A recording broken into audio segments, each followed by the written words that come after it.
right, what is going on, guys? It is time for another episode of the Chasing Waypoints podcast. And, well, we've got a special one for you. Dakar Rally right around the corner coming on up.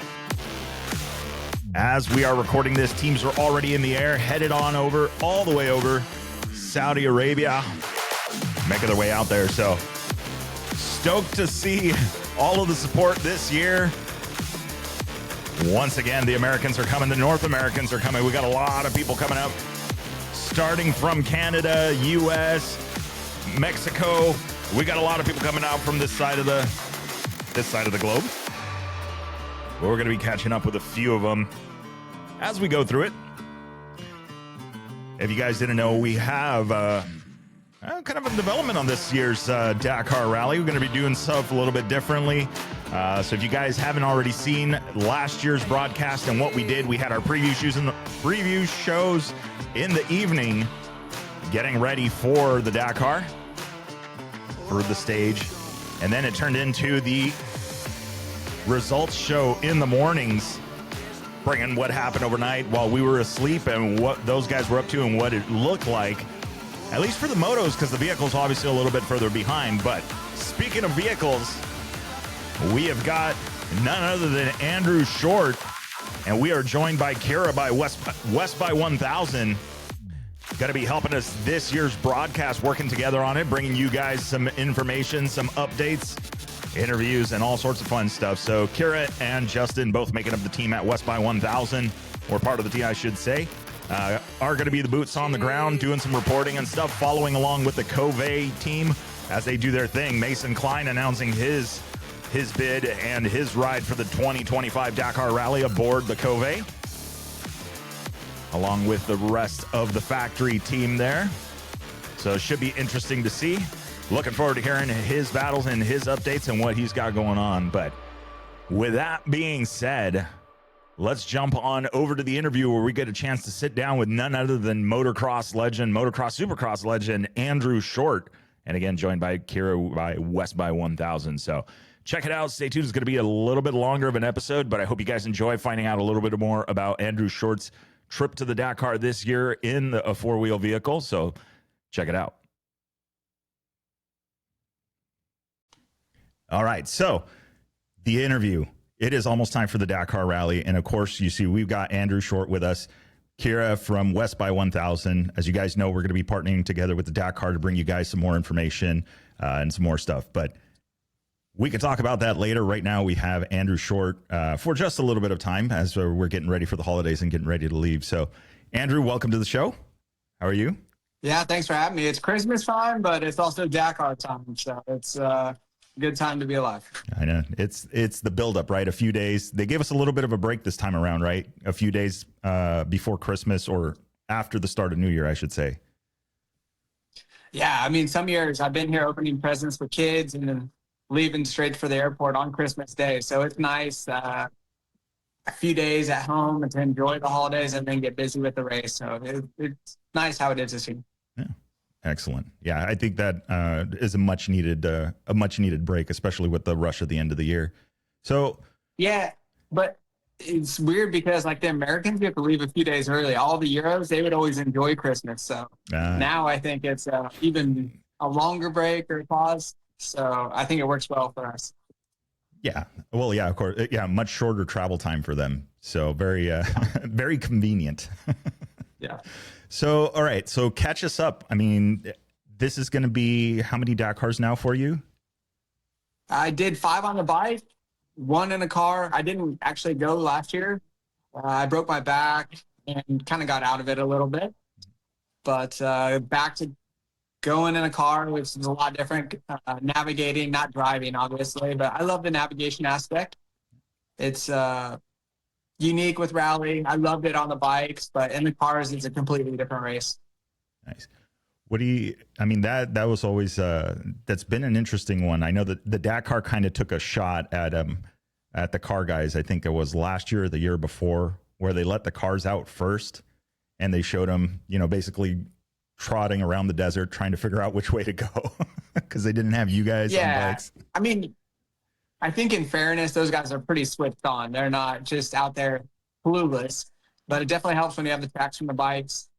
And even in the car, when you see everything, especially where the side-by-sides start, it's so much different because you don't know where the main track is, and there's tracks going everywhere. So it's really difficult. There's different strategy where the bike guys, when they arrive, the tracks are so faint, and there's not a lot to get you confused except for the note on the road book.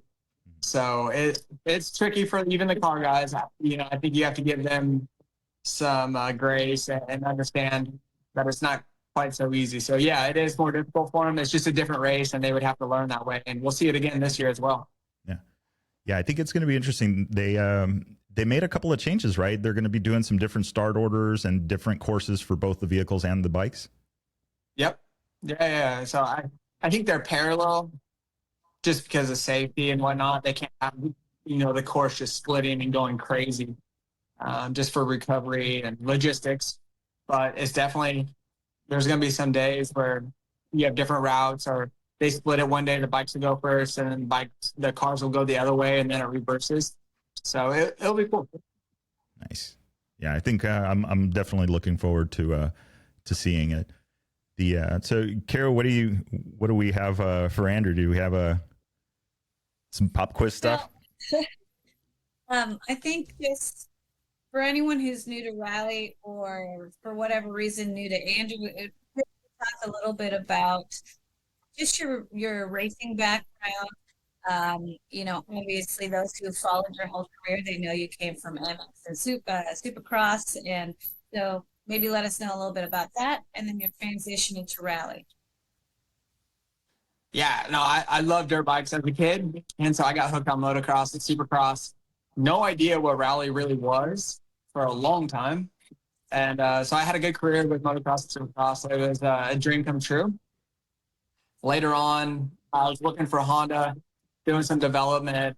I was also kind of like a brand ambassador, but I did a lot of Supercross stuff. Working with the Japanese, we were stuck in a hotel one weekend. They said they're going to the high desert to do some durability with the rally bike. I'm like, that sounds cool. And they asked me if I wanted to go put in some time just because people were sick of doing loops out in the desert. So that's how I got hooked on rally. And previous before that, I did a KTM rider rally. Kurt Caselli was there. He showed me his bike. And so that was really cool. And that was kind of the first moment, I guess I should say, that I had some awareness to it. And one thing led to another, though, from the Honda thing. I built my own bike after that. I did the Sonora rally. Once I did Sonora, I was really hooked. So from there, that's just kind of how it happened. And I left motocross, Supercross not long after that. I went to Husky, and then it was full addiction after that. So I wish I would have started rally a lot sooner, but that's not how it went. And there wasn't that many Americans doing rally. There wasn't a lot of, I feel like, awareness to it. And so it's kind of similar now. I feel like for the cars, it's like catching on. There's a lot of people going. I think it goes through phases. So it's cool. Now in the bike side, there's tons of Americans. And it seems like the sport in general is growing and always getting more popular. Yeah. Do you think now that UTVs have been introduced, that it's really, I mean, that's kind of like a great entry point for a lot of Americans, especially because that's such a growing industry out here. And, in one sense, we dominate the side-by-side classes around the world. Not necessarily in this sport, but, we have the landscape for it. So a lot of us, just average Joes, happen to have our hands on UTVs. Yeah, I definitely think side-by-sides is a whole different segment that's growing and has led a whole new wave for Dakar. Before that, it seemed like Robbie Gordon and those people. I wasn't even that into rally and Dakar, but that seemed pretty wild and cool, like what he was doing. And a lot of people saw those clips and images. But it seems like the side-by-side market's huge, And for me, when I first started rally, Ricky was obviously into rally and doing the races, the whole world championship, but also Austin Jones and Jesse Jones. So when you're at these races for weeks on end, you'd be stoked to see somebody that was an American and go over there and talk to them and hang out. So that's kind of when I first realized what this style racing was all about. And it was completely different than bikes. Those guys really need to pay attention, keeping the car together and navigate. It was a completely different race compared to bikes, but it's still cool to see Americans. And now it seems like the whole American wave with the side by sides, a lot of car people, and it's a lot more competitive, I think, than it was initially. You know, it's like these guys have these cars pretty wired, they're switched on, and seems like each year gets more and more difficult to win. Yeah, yeah, I agree. And it's like, do you feel like there's a different mindset going from motorcycles to getting in the car? Like, from my outside point of view, on a motorcycle you're independent. It's a whole different kind of animal. But I do feel like the UTVs, the car side, they still have their own challenges, and wonder what you think those are. Yeah, I think the major challenge is just keeping them together. You know, with a bike, you're so fortunate just to ride, navigate. And it seems pretty simple. And you can go practice and do a lot more to be prepared. Where the car side is, there's so much prep involved. It's just hard to put a road. It's a different world. You know, I always call it car life. So I think it's more difficult for the car guys to make a transition, especially from the, I don't know, like Vegas to Reno type racer, or just four people if they want to go do rally. There's a steep learning curve. Where moto people, you can do road books, you can spend time in the desert, and it's easier to prep. So it's a different way of approaching it. I think it's going to be difficult for car people to learn and transition, but still it's racing. And if you know how to race and you want to be the best, you'll figure out a way. Yeah, that's fair. And so your driver is going to be Hunter Miller, and he's like the exact profile that you just described. He's a champion in the desert. He's got a big name in the U.S. and he's loved rally for a long time and trying to get into this. How do you think his skill in the desert and his know-how will translate into rallies? Yeah, I think he'll do good. You can't just hop into Dakar and feel like you're going to crush it, though. I think that's the hard part. And until you experience, touch it, you don't really realize that. So hopefully I can help, kind of smooth that transition. But he definitely has skills. In Morocco, he was really fast and quick. He could adjust and adapt to the race. 14-day race like Dakar might be a little different. I hope not. So we'll see how he goes. But I don't know. It's just cool to see people like Hunter actually get there and to go. Because I've talked to him for years. He's like, hey, I want to go to Dakar. I want to go to Dakar. Everyone wants to go, but it's so hard to actually get it to happen. It's like big budgets, a lot of coordination, and you need the right team. All these things have to happen to make it go right. He finally figured it out. So it's really cool. And bike life, it seems like the best racers, if you perform, you're going to get there, and the car life is kind of about money. And I think the best drivers will always win, but there's this money aspect to the four-wheel side.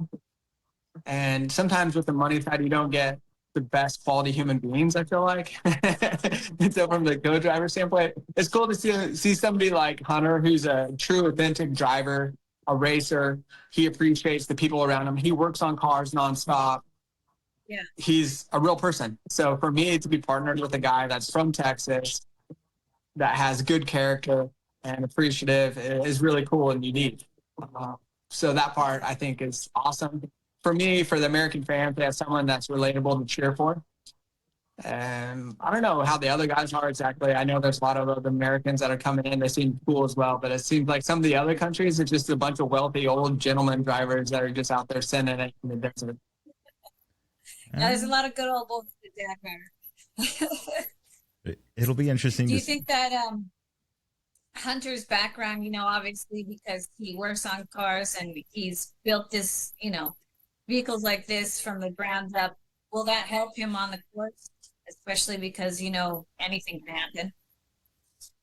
Yeah, I think that's kind of why he was hired with his team, because he has so much time and development with the new Can-Am. So my biggest weakness, I went before in the car with Molly Taylor. She was a phenomenal driver, but the car broke a lot. And I'm not good at working on cars, and it was difficult. Yeah. So with Hunter, it's completely different in the car. And I think he adds a lot of value to the team as well, because he's seen it from day one when they started testing and how far it's come along. He knows when the parts need to be changed and how to fix it out there. So I think this will be a big benefit and will help us compared to the other guys, especially on our team and then the other competitors on the other teams as well. Have you given him personal insights from, your experience over the years racing rally? Are there any tips you've given Hunter or any of the rest of the team? Yeah, but that's the beauty of rally. It's like there's always something new around the corner. You don't know what you're getting yourself into. Being ready to adapt and figure things out quickly, whether it is in the car, navigation, and the strategy from the races, reading the race. That's what's so cool about it. Coming from motocross and supercross, it's easy because the gate drops, you ride for 20 minutes, and there's a checkered flag. You know who the winner is, And Dakar, you're driving hours on end, days on end. You never know what's going to happen around the corner, let alone in 3 or 4 days. And that was the appeal to me. It's like my whole life was cookie cutter. The racing was really structured. You knew how to prepare, and you knew if you were fast or not. In this racing, you just never give up, and you keep trying, and you never know what can happen. So I think I think Hunter's suited to being able to have this mentality and knows the desert. He just needs to learn a little bit how these rally races work, and he already has that addiction. Is just once you touch it once, it's kind of over, and you just want to get better and better at it. So I think he has that, and hopefully we'll be a good team in the car, and with communication, we can make it happen. That's awesome. Yeah. Do you think, because it's such a mental sport, do you have to be born with that kind of that fortitude to get through a rally, the arduous long days and dealing with all the possible problems? Or is that something that you can train? You're definitely not born with it. It's just anything with racing, you have to be internally motivated. You can't be motivated by money or fame. Like you see all those guys, like Carlos Sainz could go race whatever right now, but he loves that adventure and being in the desert, challenging himself. There's something about it that you have to want it. And if you want to be the best, you can. You can't fake it. Does that make sense? Because it's so long and it's just unique. So you're definitely not born with it. And it's something you have to work on. It's not something you can snap your fingers and you're going to be good at it either. It takes years to be good. So this is what scares me about Hunter and myself. We can't just hop in and be successful straight from the gun. So I think we have a steep learning curve, but I think we can do well at the same time. Yeah, it's definitely an interesting animal. Just want to joke that you have to be a little bit of a masochist to love rally from every aspect. From the racing side, in the garage, the managers, even the media. Like no one sleeps. We're always on the go, and there's always something that could go wrong. Yeah, and all these people, they live it, so they know how it works, and they know you can't count your chickens before they hatch, and you got to be in it the whole way. You never get too excited. So it's cool. You got to stay focused. You got to stay in it and engage the whole time. And sometimes that sounds difficult, but once you're in the car or on the bike, everything else disappears. You just focus on what's in front of you, and that's kind of one of the best feelings out there. That's awesome. Do you think that you'll ever do on a bike? No, I don't think I'll ever do that stuff on the bike. I helped KTM quite a bit with testing, development. We worked really hard together. They had a lot of stuff they wanted to accomplish. They had a tough race last year, and they rolled out a lot of all those new improvements in Morocco this year. They had some good success. So hopefully that can continue into Dakar. I don't know if the other teams responded, but that's how I kind of scratched that itch, is by hanging out with those guys, helping with development, helping with some roadbook stuff for Dakar prep, what they did here in the U.S. So it's cool to be involved with those guys, and I get to see that side of the world still, and I like it. But that's half the appeal for me doing this car stuff. I get to see all my bike friends. I really like hanging out with Ross and Bradley Cox, Ricky. Obviously, I see him more here than the other guys, but it's cool to see those guys. I have good friends over there. Yeah. Yeah, it is really nice. It's kind of like a little reunion whenever we do these things. It's just getting to see all these people that feel like great friends. Like it's just yesterday and just catching up, seeing. I follow what all you guys do. I know everyone of the viewers do, and it feels like personal, with a lot of, I don't know, it's a different thing to view or different kind of sport to watch, I think. It's more emotional at times.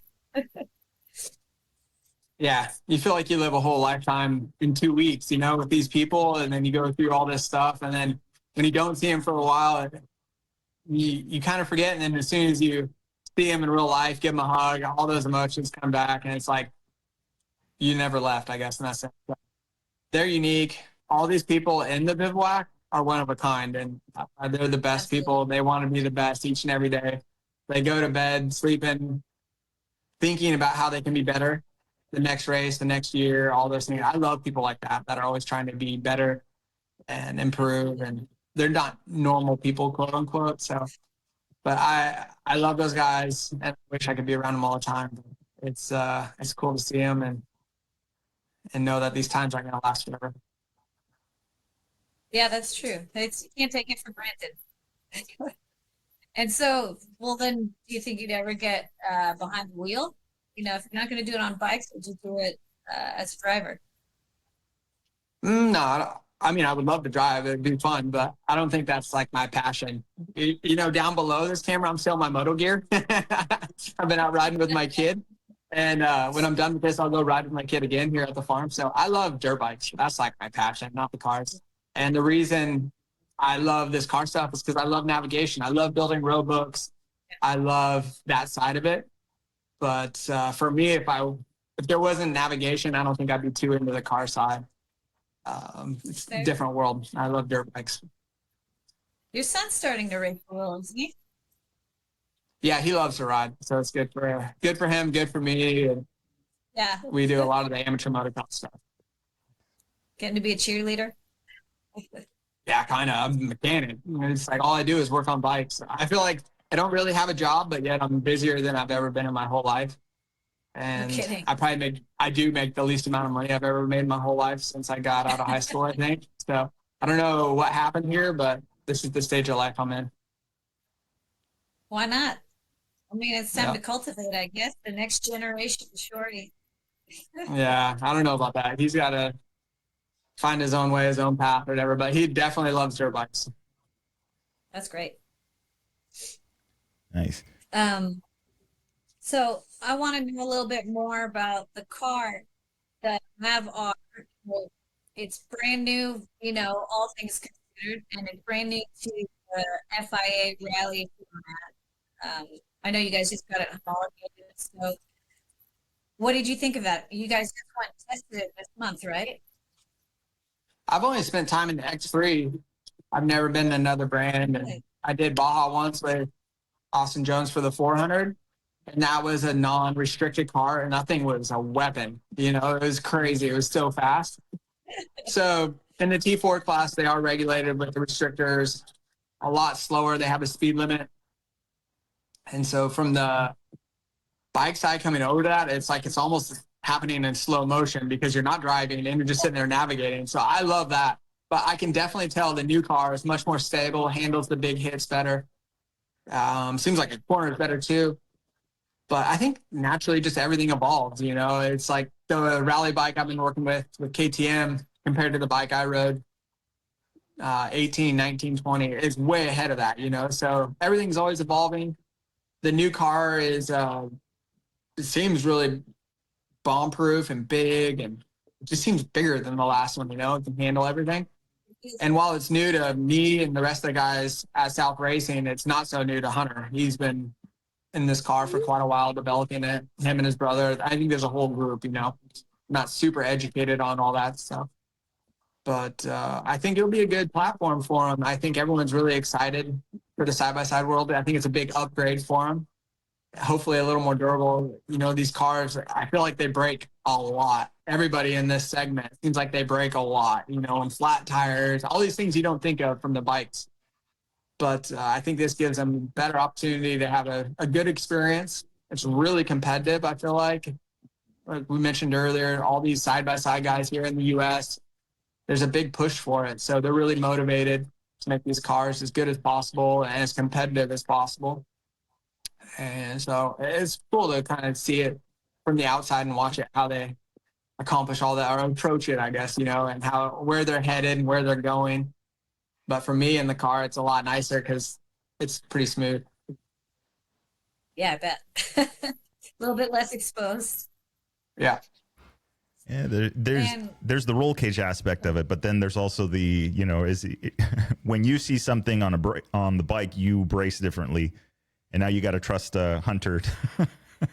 Is he gonna slow down? Are we gonna hit this? What's gonna happen here? It's hard to learn the desert. You know, it's all these places.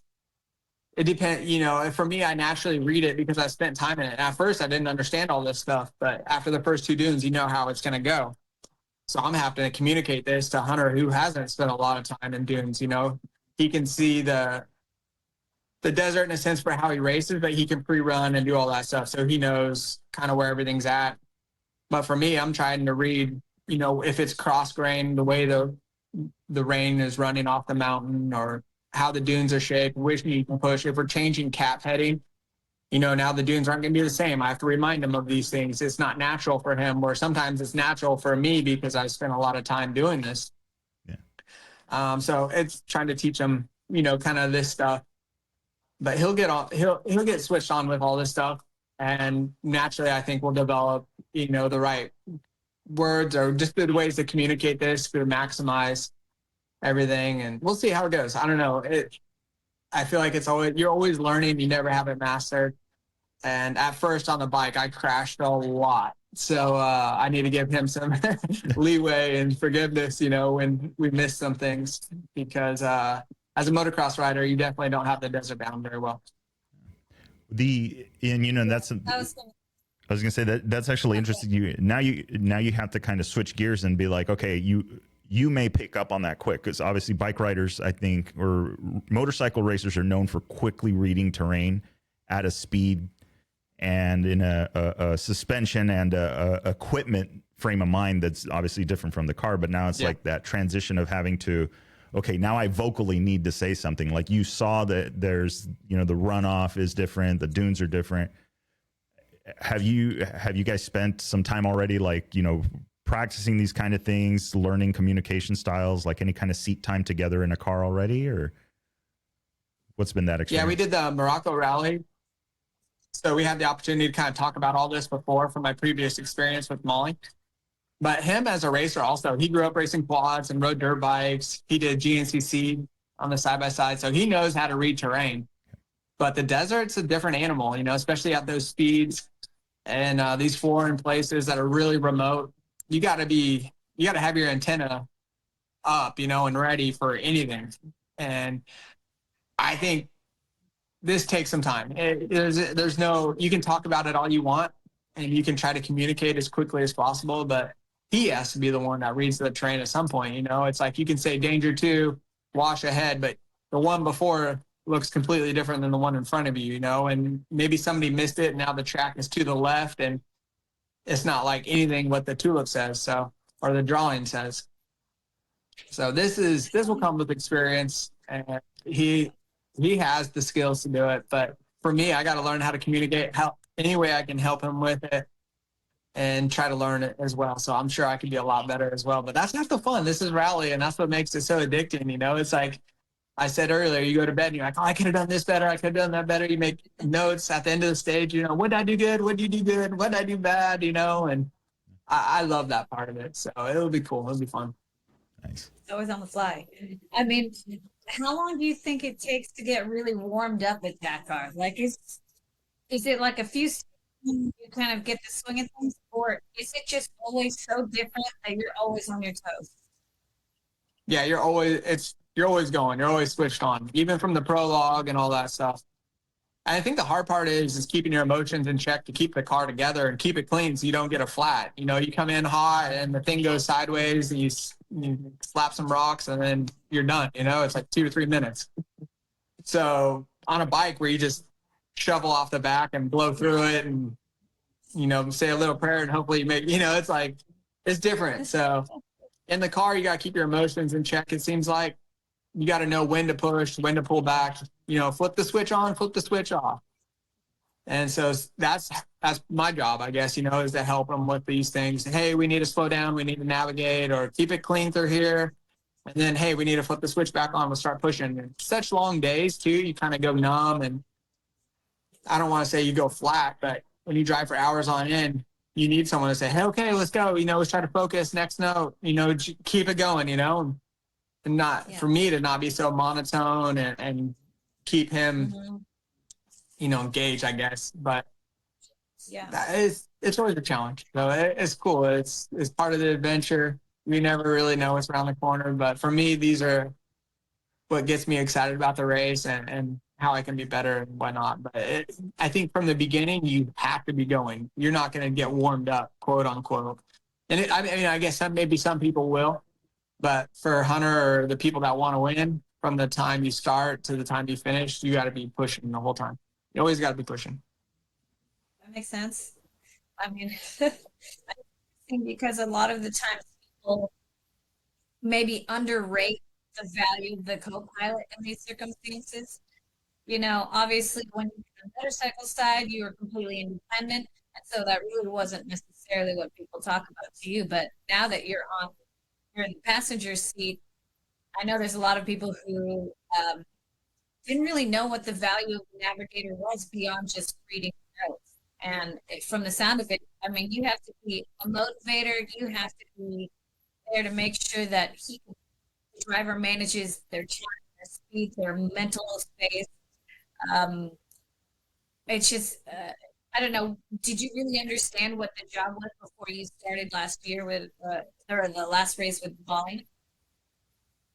Well, I think there's many different styles of navigating. Like some people are really good at working on cars, you know, and for me, I'm really good at navigating, but I don't know the car very well, you know? So it's like, there's very few people that have the whole package, I think. And some of the top navigators, I know one of them, dude who works for NASA, he used to be our map man at KTM. This dude's like a wizard. So he's unbelievable. And he's so good he taught me a lot, you know, over the years. So I look at people like this and I know they're legit. It's their life. Like this is all that guy does, you know, and he's done this for years. Yeah. So there's definitely different levels. And for me, I definitely have some strengths and weaknesses. Coming from the bike side, I think it would be pretty arrogant to think you can just hop in a car and be quote unquote a good navigator. So I think I know the navigation side really well, but there's a lot of different aspects that I can learn and be better and that I have to keep working at. So this is what's cool about Rally. It's like you see all the different classes. I know the bike side, like when you said, can you get warmed up? My mentality from the bike side is there is no warming up and you better be ready to take some chances if you want to win. In the car side, you can't play with fire like that, the way the bike guys do. So it's always a constant evolution. The navigation's different, like what I said. Coming from the bikes, when there's no tracks or there's 3 or 4, you know when someone got lost or they missed their turn. And car side, you don't know. You have to really read the race. Your antenna has to be up all the time, like I said earlier. And it's so cool, you know, and there's the big trucks, the T5. That's a completely different race, too. Those T1 cars go so fast, I can't imagine, you know, compared to the T4s, which we're in with the side-by-side. They're going so fast. It'd be hard for one of those navigators to keep up with their driver, you know, to communicate that at those speeds has to be really impressive. And you have to be a lot of work to be that good. So I think you'll see a lot more bike guys kind of get into this role with navigators. You know, somebody like Skylar, he's a good driver. Yeah. But he can navigate also. You see this with Toby and Sam. I think they could do really good this year. I've been teammates, spent a lot of time with both those guys. They're, for one, they're all in as racers, but their skill set's really broad. And once they learn the 4-wheel side, they'll be good. So I don't know what makes, quote unquote, the best co-driver, but it's something for me that once I start something, I want to be the best I can and do everything all the way. Yeah, it's evident. And it's funny, do you like does it seem like this is kind of a natural progression for guys who maybe competed at a super top level on bikes and then just, maybe similarly to you, decided that they're just not going to take those risks anymore? Maybe it's late enough in their career, families, and other obligations, maybe moving into the navigation or driving side of the cars. Does that seem like something more popular?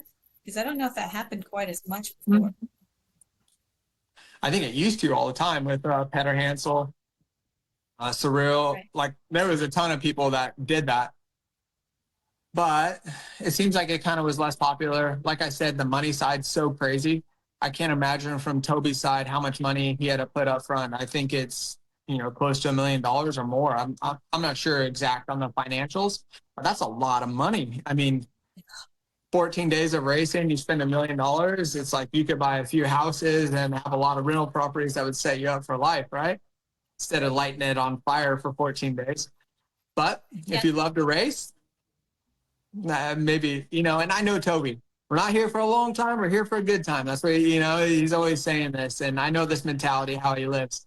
So he might even have that mentality in the car, like with the bikes, how he played with his life. He wouldn't chop the throttle sometimes. He might be the same way in the car, maybe even more so now that he has a cage. But when you're paying for a car and you crash it and you get the bill to fix it, I think that might slow you down over that crest a little bit. You might chop the throttle a little more. So I don't know. I don't know how this works, but I think there's been a crossover in the past with moto people going to cars. They can read terrain. They know the race. They know how to navigate. And so I think it would be a good possibility for these people. But I think for co-driving, I think you'll see a lot more people in the future do this because it's becoming more and more important. It can be the deciding factor for the race, especially if the side-by-sides are really close in times at the end of the race. And if you can keep them going in the right direction, I think it's a big thing. As long as you know how to work on the car, you need the right people who can be the right package for that. Yeah, it's interesting that you mentioned that, like the not being able to warm up, like you have to be go time, literally from the first. I mean, if it's the prologue or stage one or whichever one it is, but yeah, it seems like from what I'm hearing is the bikes is kind of like a known sum. Like there's not so much the mechanical aspect as it is with the cars. A slight step off in the wrong direction, the rock will wipe out a side of the car. Versus on the bike, you step out, you go for a little bit of a ride. You might have to check your shorts. There might be one of those situations, but you still move forward, and you have like the margin of error, I guess, is much bigger. And from what it sounds like is that once you get into the cars, now everybody could have a clean day, but the one guy that didn't have a clean day and had a mechanical, it literally just cost them 20 minutes. And it's almost like, that time's gone. So it's kind of an interesting, but you have to push. So any racing at a high level, you're not getting warmed up. You have to push, like you said. It doesn't matter if it's F1, motocross, supercross, rally. There's no way like NASA or Carlos, like they're warming up, quote unquote. There's either some strategy behind it where they know they're going to push like no other the next day if they lay back a little bit, but they're not just laying back to get warmed up. So that's what's cool about rally too. It's like you never know the games that are being played, and they're really smart and like I don't know, those Euros, they know how to play the game pretty good. They're not stupid. Where I feel like sometimes the American mentality is pretty clear. It's easy to read.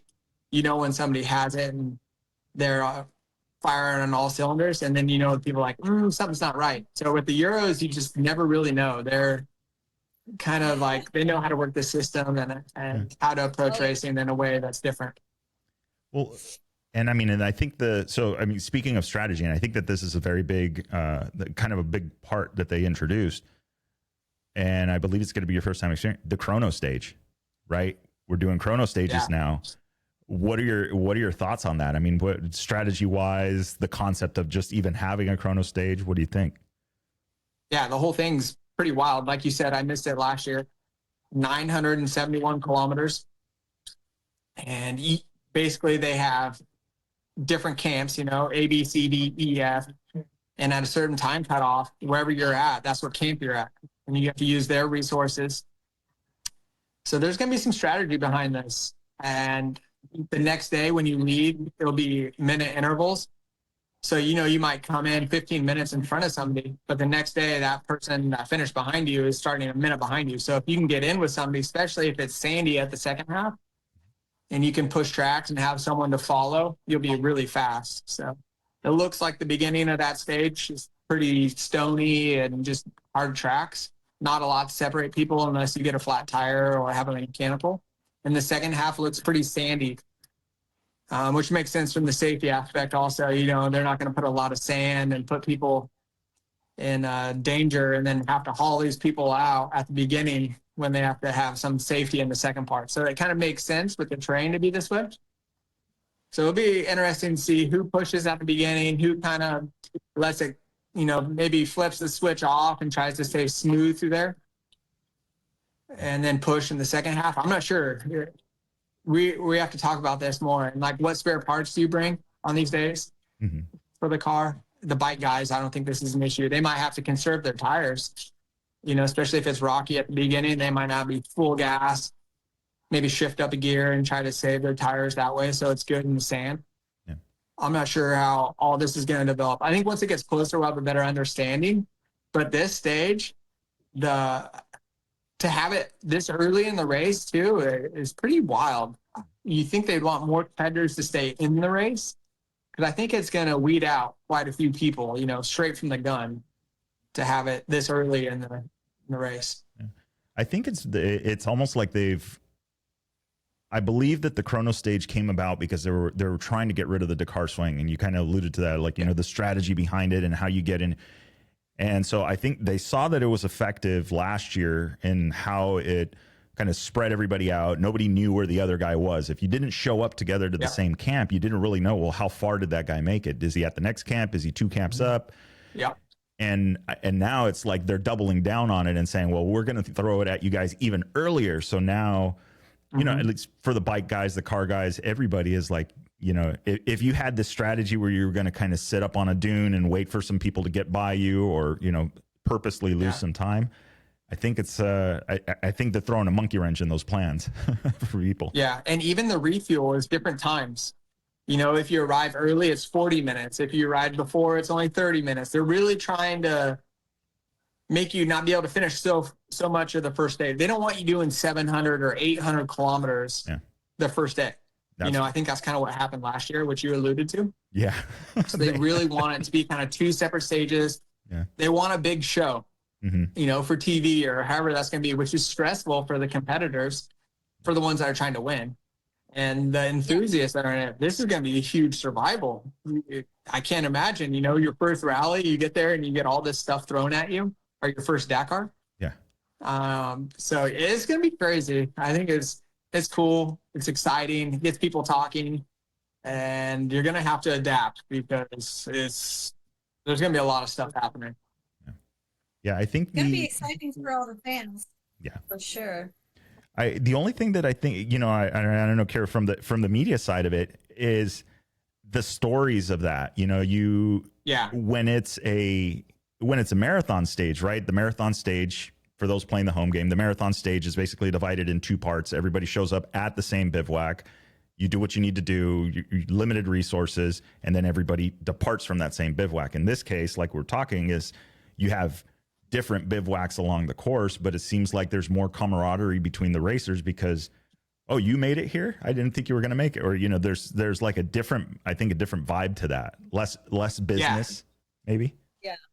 Yeah, absolutely. And I think you're going to have less resources too. That you can't bring your own sleeping bag in the car, or you don't bring your own bag. Typically a marathon stage, you can give the organizer your bag the night before. And they'll bring your own sleeping bag or whatever you want, your own little comforts to camp, more or less. At this one, they can't bring your bag to 5 different, places or 6 places. They don't know where you're going to end up. So you're really limited to what you have. And this is going to be such a cool experience for the competitors because when you're there and you're sitting around the campfire, you're all eating like the military rations and you're just telling stories about the day. This is what the race is all about. And when you get home and you tell your family or your kids or whoever, your buddies, you're like, oh yeah, we're out here and doing all this stuff. And you feel all this stuff, but then when you tell them, they're like, oh, cool. You know, and like you said, the people at home, they can't feel this and understand it. But from the competitor aspect, this is what brings people back every year. And the people that have done other rallies, this is what inspires them to go do Dakar, because it is so special. It's so gnarly. It's the ultimate and the most magnificent rally there is because of these things. You know, you don't get this anywhere else. And that's what's so cool about it. And this one's going to be even that much more extreme. And that will make it even cooler, I think, you know? Yeah, absolutely. And not to exaggerate in my comparison, but it feels like Band of Brothers, like something about suffering together and having these very similar kind of arduous experiences together.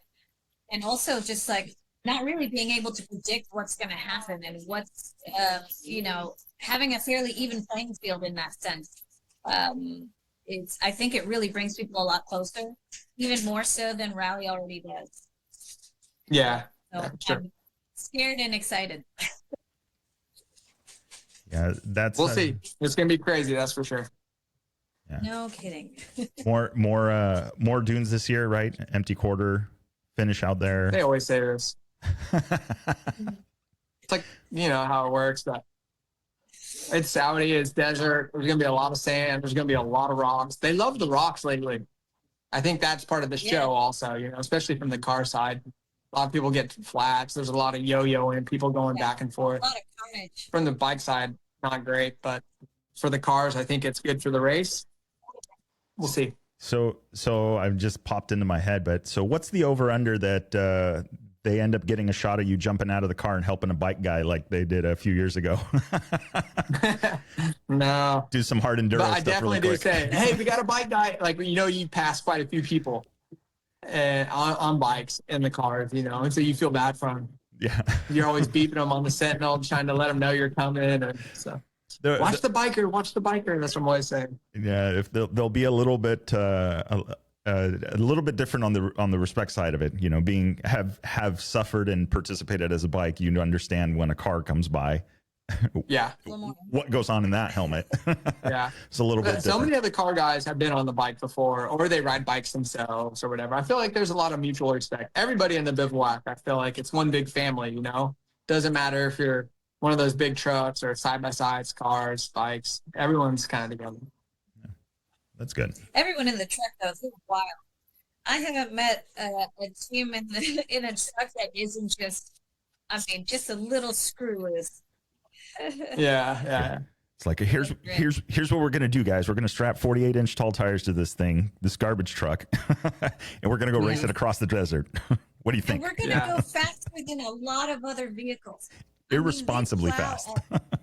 Some of the most terrifying thing is to wait for all of the guys to come through the course, standing like just shallow of a crest, and you can hear the trucks for 20-30 minutes before they arrive, and you have no idea which crest they're going to come over, and they will run you over if you don't run out of the way. They can't see you. It's like watching a whale breach. Yeah. I remember growing up watching the Dakar rallies, and you would see sometimes they'd crest the dune and it was a little too steep on the other side, and then it was just this like yard sale for yards, you know, of just things, parts, stuff everywhere. So yeah, just I feel like that race is different now that the Kamaz guys, all the Russian, you know, those guys were, I don't know, they did it right. I feel like, you know, like everything was as factory as it could get. And they did it really nice and did it at a good level. So it's a little different now in the trash truck class, but I'm sure the top guys now still go really fast, but it's a different race now that those guys are out there. Yeah, I cleaned out the fields a little bit. I'm interested to see how they fare now. Yeah. Still exciting. Nice. Very nice. And so I know you obviously to ride bikes, there's a lot of physical prep, probably nutrition wise and things like that. And you just came off of a back injury. Do you have a similar sort of preparation for yourself physically or otherwise to do what you're going to do in the car? It's a lot different than being on the bike. The bike, you're always doing something before. There's a lot more I think just globally, you're trying to have your navigation good, make sure the bike's good, your bike working on the bike, and there's so many different things you're trying to cross every T, dot every I. The car stuff, I'm a lot more removed from the prep and the setup, the technical side. I'm not super educated on that, where Hunter is, you know, so he's been wide open, crazy busy, like I typically would be on the bikes. So for me, it's a lot different, but you know, it really helps that I can ride a bike and keep sharp in navigation that way when I'm riding, or if I'm making road books for those guys. I'm always trying to think, how would I say this, or how would I communicate it, or there's different things from me that I thought of as a bike that I've been taught or learned, you know, a Rio or a Uid or all these things, but he just wants to know dry riverbed. But dry riverbed, to say it quickly and fastly, is like, it's not easy. And I revert back to what I know, you know, so I have to think of these things and reprogram my brain. So I have to learn how to communicate in a way that's quickly, efficiently, and that's my main focus, you know, and understanding navigation and the rules. The rules are huge with FIA and how everything works. So that's my main focus. It's a lot different than the bikes thing. Yeah, they get pretty wild. Oh yeah. I know like with the SSV cars, I think it was a couple of years, last year or the year before, they like the FIA will come around and just like you, and we need to see your clutch. It's like, okay, why? And yeah, so the rules are crazy for. Well, there's reasons. Yeah. Well, yeah, they did eliminate. All the rules, just when you can go in what gate. You can't go backwards in those gates before you start. You know, when you exit, when you finish the race, how you hand your time card in, when you hand your time card in. You know, it's like there's so many little things like this, and they're very serious about it, where it seems like other races you can do everything so nonchalantly or whatever. You're like, hey, where's the start? You ask that at Dakar, they're not going to tell you, or where the exit to the bivouac is and how you figure that out. And all these little things like that, they make it something way bigger than what it should be. But trying to understand all this and definitely helping Hunter with this, because he doesn't care. He just wants to race, you know, so that's my job. Yes. That's good. I mean, it does feel like making a challenge, even just to navigate around the bivouac. Like every little thing is 3 miles away from something else, and then you know it's kind of, there are different placements in the different bivouacs, and just trying to find out basic information like time changes and stuff like that. It's almost like a joke that the ASL is trying to make it as painful as possible from every second that you're in Saudi. Yeah, that's just that race. In some ways, it's really good because it's so organized and there's so many details for all these things that you would never think of.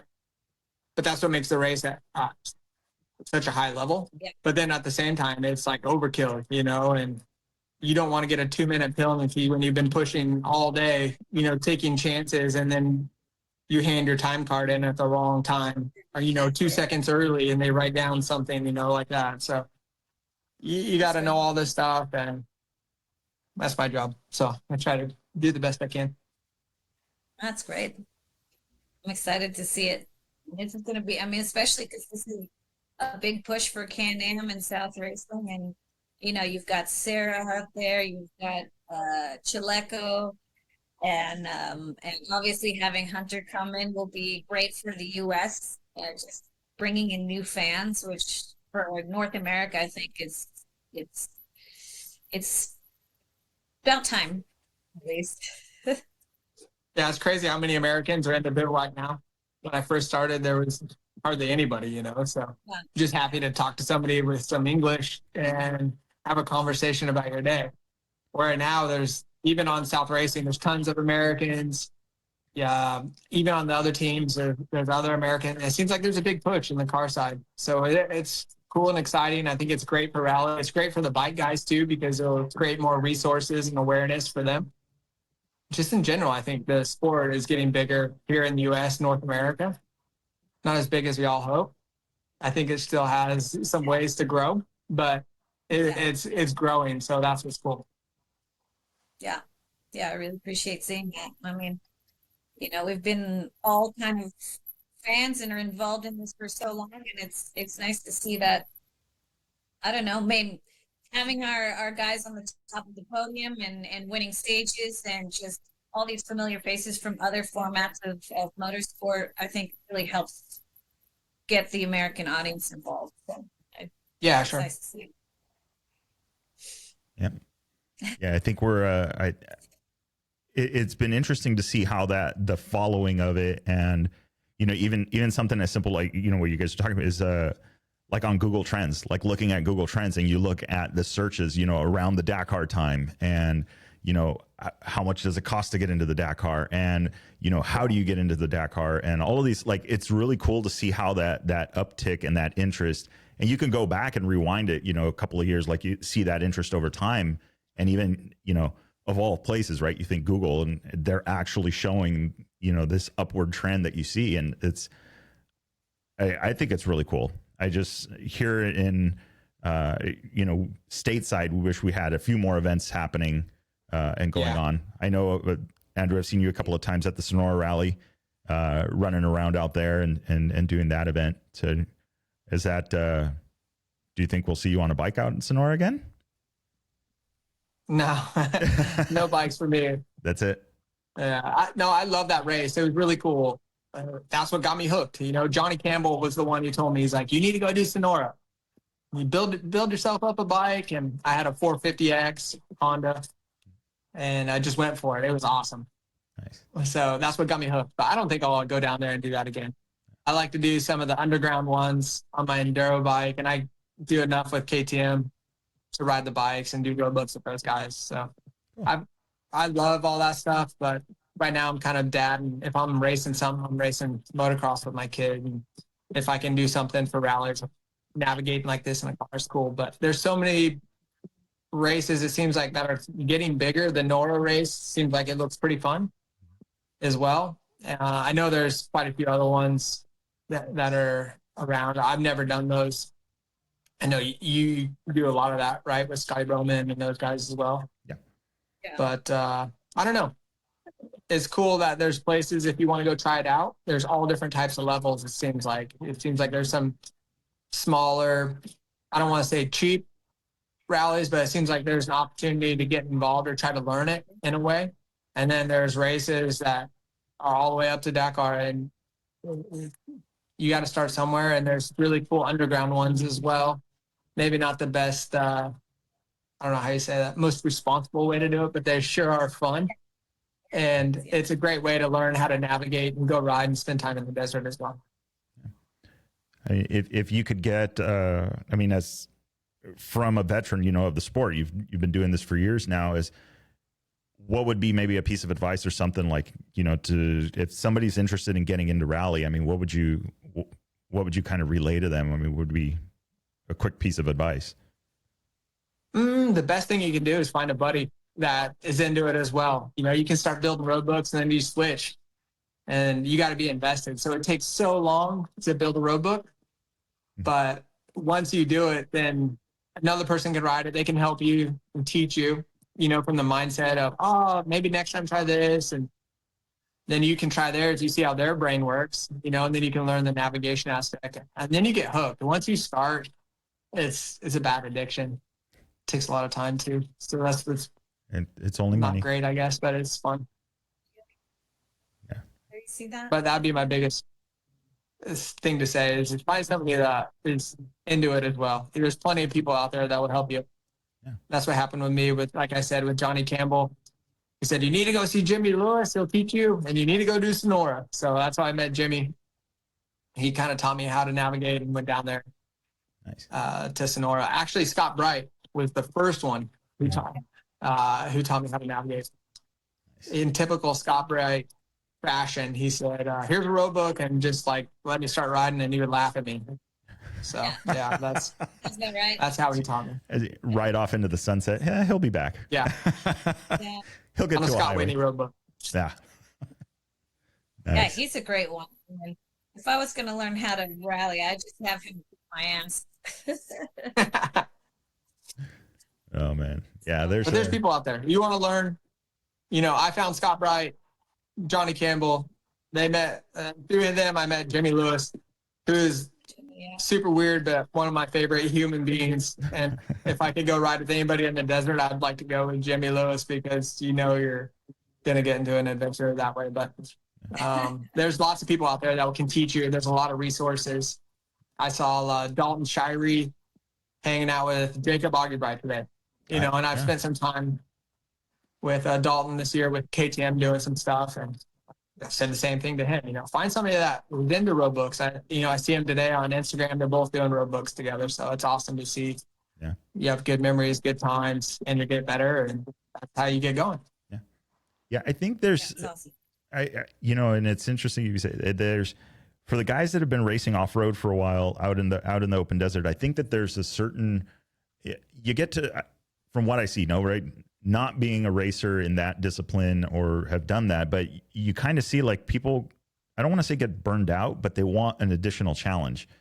And it seems like once they kind of try the road book thing, it's like, okay, this is actually, it's not just about who can go fastest to the next marker or to the next, section, but it's like you have to find your way to that section, or you have to find your way on that. And so a simple mistake, a 30-second navigational error, that gives away, where before that really wouldn't have happened.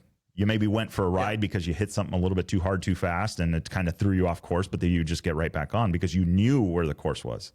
Here, you missed the left turn, and well, you got to hope. It's so hard to explain, though. Yeah. Everything you just said.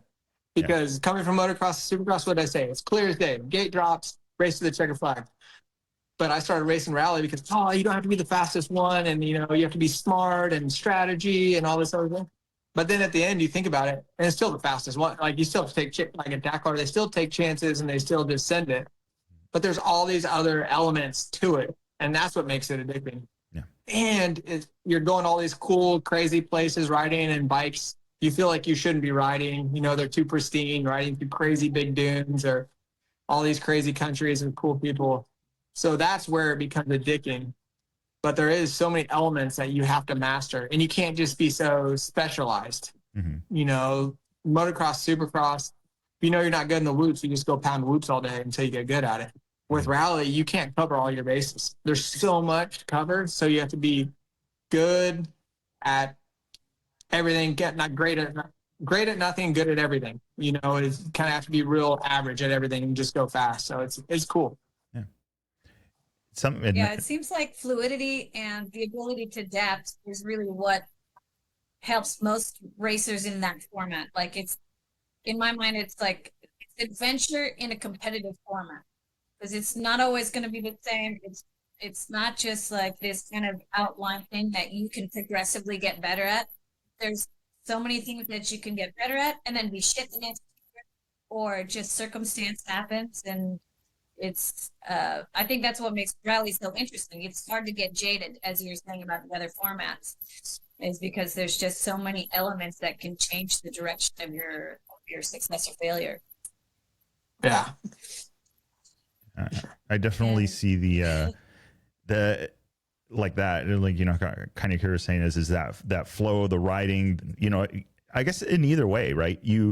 There's got to be a form to it. You have to be decent at, like you said, everything is reading the terrain, driving the terrain, doing all this. And especially in a car, it's like you're stuck to that. You become part of that car for the next 14 days. Like, literally, you might as well just be the spare tire jack and all that, but you have a specific function, both the driver and obviously the navigator. And so that, I guess it's different in the bikes, right? Is that actual physical form, right? The riding on the balls of your feet, hanging off. Like, if you have poor form on a motorcycle, it's going to cost you day in, day out, versus in a car, you're kind of, okay, you're in your seating position. You just, like, it almost seems like it's maybe, I don't know if it would be less physically fatiguing. What do you think? I mean, where do you think it's bike, worse? super physical. Bike for sure. But like what you're talking about, like if you're going to do Dakar Rally and you're only focused on fitness because it's so long and grueling, you're still not going to do good because you missed the navigation aspect, or, the bike side. You go 2 days, your bike breaks, so there's all these different elements that you have to be good at and manage and understand. And you can't cover everything. You still need speed, but you can't just work on speed in the desert all the time, like a hare and hound racer.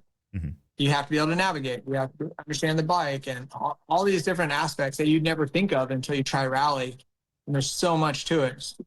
And you're not just racing that day, you're racing day after day. So you have to worry about your start position, leading out, different tracks, recovering from a crash and all these things where you crash out at Herrenhound, maybe your day's done, but at Dakar, your race isn't done, so you have to get up, get going and try to adapt. Maybe your road book is broke, it won't scroll anymore or whatever. There's always something. That's what's so cool about rally. Yeah, and it's not one of those things where the pits or the bivouac is about a 10-mile ride across the desert because you're doing a loop. It's literally on the other side. It's not there's no easy button, and the eject button doesn't work like you think it would. Yeah. Well, there's an easy button, but you're out. Is long after that. And then they tried to limit it this year, right? They tried to limit the length of some of the liaisons, so they weren't riding you guys, out, 400 or 500 miles. Another 400, 500 miles after you leave. Yeah. Yeah. They're long. That's how it races. It's just how it is. No matter what. Everything is long. It's funny. We tried to give, someone was telling me like a comparison to give someone who has no idea about rally, or at least Dakar, more of a distance comparison. And it's like, imagine waking up at 3:00 in the morning and then riding from like LA to San Francisco. Then you get on dirt. Then you ride to Las Vegas. Then you ride to Phoenix on pavement again when you're done. And it's like, it gives people a better perspective. Like, these are huge miles and it's super exhausting. Yeah. I can't imagine the kind of fitness you got to be in. Yep, that's part of the fun. And you get up and do it again. The Dakar commute. Yeah. 15 days. Of that. That's why I say you feel like you live a lifetime in a matter of 2 weeks. You're gone for 3 weeks, and from the time you leave till you come back, you feel like you're a different person. And you do all these things with all these people that you're sleeping in the sand next to some dude and you've been riding with all day, just suffering. That's where I feel like you're connected to these people. And then you don't see them for a while, and it's cool to see them again. You go back to the race, it's like a big reunion in a sense, but it's a cool experience. Do you have any predictions for the motorcycles? Since I don't want to ask you about UTV since you're in the running, but since we've got a pretty competitive field, and obviously Ross has been doing really great for Hero, and I obviously would love to see Americans on the podium. Like, what do you think? It's going to be interesting. Ross is like one of my favorite human beings on earth, but he always goes so fast and then crashes. So to keep it up for 14 days, I hope he can do that. The past says probably not, but I hope so. It'd be cool to see him, even just get on the podium for him would be massive for Hero. Yeah. I would love for the Americans to do good. I feel like the two Americans that can do best is Ricky and Skylar. They're both coming off big injuries. This is going to be tough for them. They're on great bikes, I think. Obviously, I want the KTM guys to do good because I'm invested in that. I feel like there's a sense in me that you put in hard work and you want to see that hard work do something great. So obviously, I think Chucky is a great rider. He has the best opportunity there with that program. Luciano, Kevin, I think is still pretty banged up, so it doesn't sound like he is going to be a favorite. The new kid for Rally 2, I think he can do good, but for him, it's just building the blocks at this point and getting the experience. There's a lot of wild cards out there, like Tasha is always fast. It seems like he crashed. Van Beveren, he seems like he always has the inside line being French. His bike will be good. Yeah. So we'll see. I don't know. So that's the beauty of this race. You just really never know. There'll be some clear favorites before the rest day. And then the race starts, from that point on, you'll know who's in it. And then one by one, everyone always seems to crack. So that's why it's always fun to watch and tune in each day and see what's going to happen. But it's going to be a wild one. You think it'll be hard not to focus on bikes? I mean, as a fan, obviously yourself, you'll have to focus on your own race, But if it were me, it would be hard for me to stop paying attention to all the other classes and what they're up to also. Yeah. Yeah. But in the bivouac, every night when you get back, you always kind of see what's going on and who did what, and a lot of bench racing, you know, that's what's fun about all that stuff. So I like to hear about it, you know, what's going on. Although, you know, when you're in your own race I never knew anybody that hardly drove the T4 class before. Just whatever AJ would be doing, Austin Jones. So I try to follow his race the same way I follow the bikes now. So, but it's different when you're following the race that you're in or the ones that your buddies are in, you know, it's like, it's more casual. You're like, oh, no way. Where if it's your race, you're like, oh, okay. And you're trying to strategize. Oh, okay, maybe we can get them there or whatever. So it's more fun for me to watch the bikes now than it was in the past, you know? I can totally see that. Yeah. For me. A slight front row seat. Yeah. Yeah. Well, and you know the different personalities, I guess, too. I've been teammates with, I think, more than half those guys. So I know how each one of them works. I know their tendencies, how they're going to race, and they're my buddies, too. But I know how it works, and you can kind of see how it's going to go. Nice. So if things pan out how you expect and you and Hunter make it onto the podium, do you guys have any ideas of how to celebrate? Or is it just sleep? Yeah, I think, you know, it's one thing to dream of finishing on the podium for everybody that goes to Dakar. You know, everyone dreams of that. To win it has to be one of the best feelings in the world. You know, I can't imagine what that would feel like. So it's cool. You see all those people up there. I just hope, you know, for the American audience, it's cool. We've had so much success with Ricky winning it twice. There's a lot of people that are coming up from here in the U.S. that have opportunities to do good. It'd be cool to see more of that momentum going that way for the American people and have them have success and just to build the community. It's cool. And see the car side with all the Americans that are getting into it. They're putting a lot of money, energy, time, resources into it. I hope they get something out of it so we can keep this going, you know, and keep it growing and keep more people coming from the U.S. that want to drive and participate in this race. So to finish and dream of being on the podium is one thing, but hopefully everything keep going. Awesome. And if they asked you again next year, you'd keep doing this? What was that? Sorry. If they asked you again to join them for the Can-Am South Racing program, would you continue wanting to be a co-driver? Yeah, no, I love it. I love being a part of it in the program. I really like Hunter too, just because he's a Texas guy, a normal dude, and loves to race. You know, like that to me is cool. It matters to me, like the people you're with and the character that they have. I value that. I love racing, and I would rather go there to a race with somebody that wants to race and to win than for a paycheck, if that makes sense. So you can stay home and get a paycheck. So if in the future, if I ever did it, I want to be with somebody that has good character and that loves the race. So, Nice. that makes sense. That's going to be I don't know. I'm getting excited. I'm sure you guys are too. I'm sure you're pretty ready to go. Spend time with the family, get through the holiday, and then, you know, obviously get on a plane and get over there. But Yeah, when do you get? I don't leave until the 30th. It's really nice.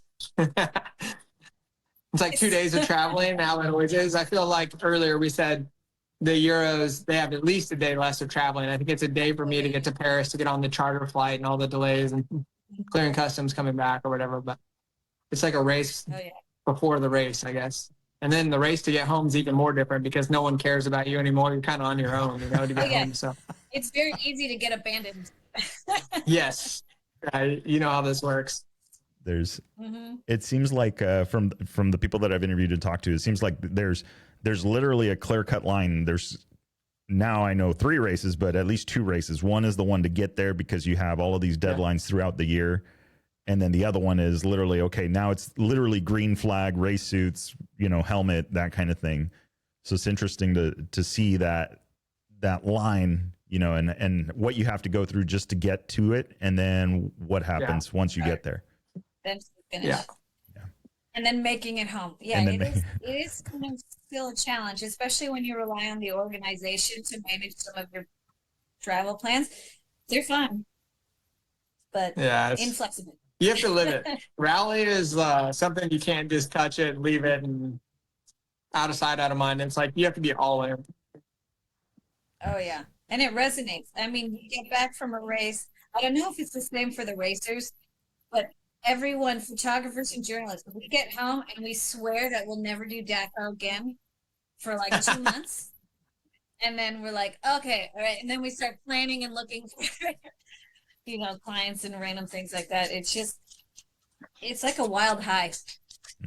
Yeah, I think from the racer aspect, you might question if you're stuck in the desert or something, but you never really say, will I ever do this? You're already like in the cycle for next year. Yeah. Putting it in the notes what you can do better. So That's nice. That's good. Post-rally, what is it? Post-rally depression. You get used to that. You get used to this rhythm of life for 15 days. I mean, even for us here in North America, even for, both of you guys have done it, is even that 5-day or 6-day event, you kind of, it changes it changes your rhythm. And then you wake up on Sunday going, oh yeah, no, there's no liaison. There's no, I don't have to be up for tracking, Yep. So. Yeah, you forget that your whole day, is free almost. Like you don't have to wake up and try and navigate your way just to get to breakfast and then figure out if your car left or, well, on my side at least. Do I still have a ride out of here? Yeah. Yeah, I kind of bounce around. Yeah. Nice. Yeah. Well, awesome. Well, what do you have going on after Dakar? I guess just to close it off, just go back to race support. Yep, dad life. So I actually try to race a little bit as well in the spring. They have some big amateur nationals for motocross here in Texas. Right. So those are some of the races I look forward to. That one and Loretta Lynn's are the two big amateur races I try to do the year. And so I'll get back on that moto program when I get home, I guess. Yeah. I bet all of the grassroots guys are so stoked to see Andrew Shore just casually showing up at the race. No, I get throttled. Yeah, I get throttled by the kids. I race the open pro class, and then I also do some of the vet classes. That one, yeah, they're probably not so thrilled. But the open pro classes, I get throttled by the kids. It's good to get a humbling experience every once in a while. Yeah, no Knock you down a few notches. Well, they don't remember. They don't know consequence yet. Yeah. It's funny because the kids, they don't even know anything about my racing, but the dads do, they'll be like, oh yeah, I remember this or whatever. I'm like, okay, cool. But all the kids could care less. So it's even better. I think that's great. Makes it more natural. Really easy. Yeah. You get to be the normal person. Yeah. Yeah. Nice. Excellent. Well, cool. Well, I think anything else in closing? I think we're doing pretty good. No, thanks. Anyone? Thanks for the opportunity. Yeah, who's on the support list? Who do we gotta thank? Before we see you out there. Oh yeah. Just Hunter, I guess. We're going to South Racing, Can-Am. Can-Am is a big. They support everything he does. I think this is just obviously is a big part of his program this year with Dakar. Also, King of Hammers is big. He does a lot of events, so I'm not involved with those events. But I know Can-Am is making a big push. It's cool to see that they're so involved in Dakar this year. And hopefully they'll continue to keep getting bigger. And so we'll see what happens. Excellent. Awesome. Thank you so much. It was really nice that you made time for this and change schedule. Yes. Yeah, well, thanks for having me. Yeah. Thanks for the opportunity. Greatly appreciated. So be safe out there, shiny side up, all that fun stuff on the gas. Yeah. Well, thank you. Yeah. Hope to talk to you guys soon. And enjoy. Yeah. Yeah. Have a happy holiday. Yes. Of course. Thank you guys, and Merry Christmas. Excellent. Merry Christmas.